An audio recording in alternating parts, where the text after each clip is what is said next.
Climb aboard!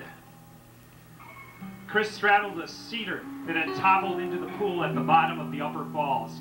Jim liked straying off the trail with Chris. Chris held out a hand and helped Jim to board the log. Jim locked his hands together in front of his crotch. Underneath the shaggy bark, the wood had rotted, black and hot. Jim dangled his legs to keep his balance. Chris stared at Jim's wrist. You ain't gonna fall. We don't say ain't, we say isn't. You isn't gonna fall? Jim giggled. He brought his foot aboard the log. My shoe's untied. Chris pulled the floppy laces tight, comparing the unequal lengths. The plastic egglets had been bitten. You chew your shoelaces? Only when I'm worried. I bet you bite your toenails, too. Check and see. Chris held Jim toe and heel and scooped off his sneaker. Cripes! Don't you wash your socks? Clothes aren't comfortable until you wear them at least 3 days. I'm not touching anything that smells that bad. Jim rolled off his sock. I like the smell. He wiggled his toes at Chris. Take a whiff. Chris caught Jim's foot and held him together at the ankle. Jim did 3 quick cruciform sit-ups. 1 foot hiding, 1 foot bare. Tell me, how do they compare? He clapped. I can always make a rhyme. I forgot. You're a poet. Jim shrugged. You ever hear of a poet named Strato, Jim? Strato of Sardis? He lived a whole long time ago on some old island. What poems did he write? Let me see if I can remember. Boys' cocks have got 3 phases, say those in the know. Leave 'em alone, they whimper. Get 'em to swell, they ring. But when a hand yanks 'em, can those pricks sing? Chris laughed. Jim puzzled. What are cocks?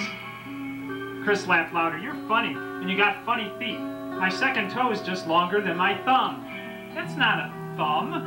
The toe's got the thumb spot on my foot. They're still funny. They're funny because they got thumbs and because they smell. Sweat smells like hay or grass. I'd hate to smell your underwear. Look out. I'll sniff yours if you'll sniff mine.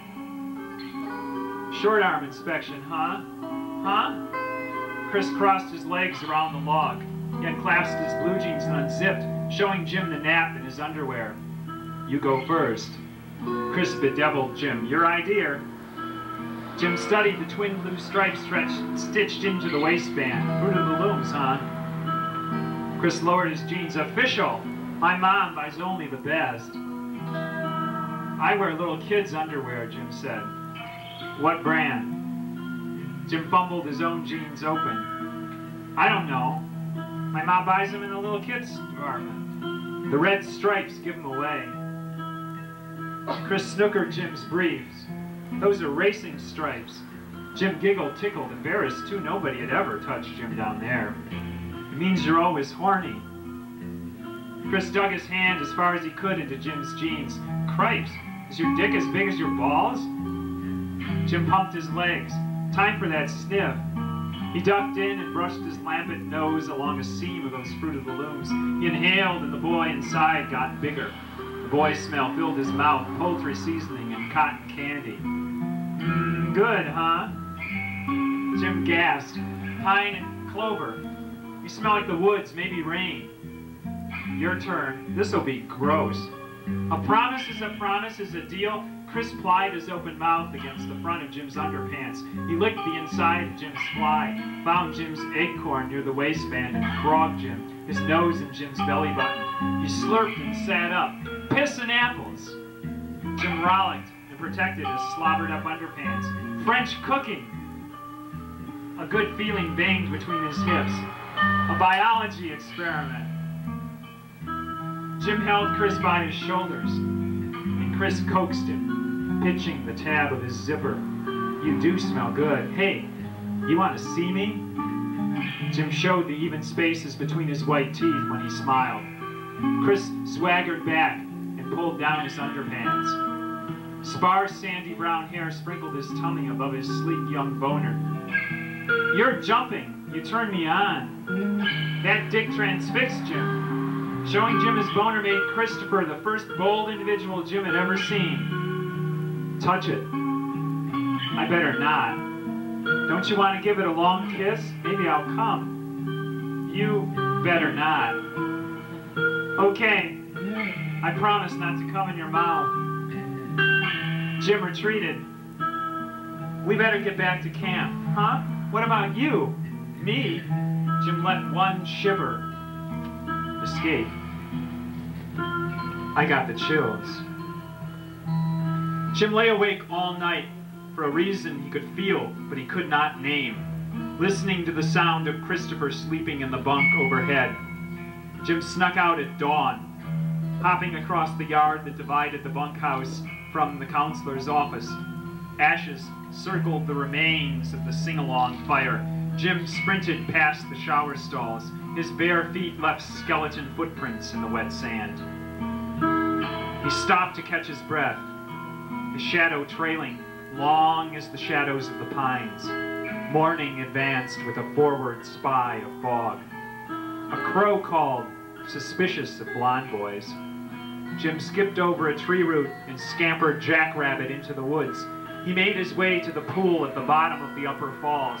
He lay down on the grass, feeling the earth turn over the ghosts in his spine, trying to forget what was just a feeling. A hand flipped the bangs out of his eyes, and Jim jumped, clunking his forehead on a chin. Christopher! Who else could I be? Chris scoffed. He squatted in the fallen pine needles. What are you doing up, Chris? I heard you get up and I followed you. Jim could feel the deep sky where the blue deepened and ended. He looked over the pool to keep from looking Christopher in the eye. The bank smelled of rain and pine and boys, and he could smell Christopher sitting close by, a faint smell of sweat and Johnson & Johnson's. Gloom swung from the low branches, the pines troubled by humidity. That toppled cedar had sunk deeper into the pool. Jim threw an hourglass in the earth with a stone, 2 triangles touching tip to base. He looked at Christopher. The breeze tossed his hair. His eyes shined. We go home tomorrow, Chris. Jim looked away fast. The breeze turned into a wind, blowing southbound and burning with wishes. A wish to sit beside Christopher for a day and forever. The wish rose from somewhere behind his ribs, tootling a tune on a fishbone flute. The sad notes floated upward on a tossle of unspoken breath. His eyes bubbled. We're friends, aren't we, Chris? We're best friends. And you're not going to forget about me? We can write. I like writing letters. And I'll send you a Christmas card, a Hallmark with stars all over the cover. Jim burst with grace. What's the card gonna say? Chris towered, wearing light and shadow like a crown of gold and iron. Merry Christmas to my best friend. Jim put up his hand. Don't say nothing. Just sit by me, okay?